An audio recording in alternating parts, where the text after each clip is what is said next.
Hey, today we're talking about ribs, pork ribs.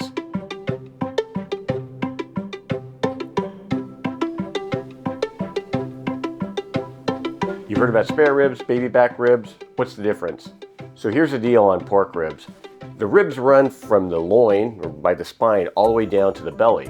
And so the ribs that are at the top, we call baby back ribs. Now, it's not because they're from baby hogs.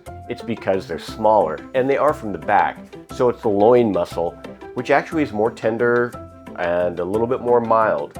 Now, as you move down, we get the spare ribs. And the spare ribs are longer, they're closer to the belly, think of like bacon. They're perfect for cooking low and slow because there's more fat, there's more flavor, and there's more connective tissue, and it needs that heat to really cook out and become tender. Now the baby backs, they're great for cooking faster. So if you're in a hurry, baby backs are a great way to go because they're smaller, they're more tender, they are really great with more mild glazes or sauces. But you can't go wrong with either one. Baby back, spare ribs, Snake River Farms, Kurabuta pork.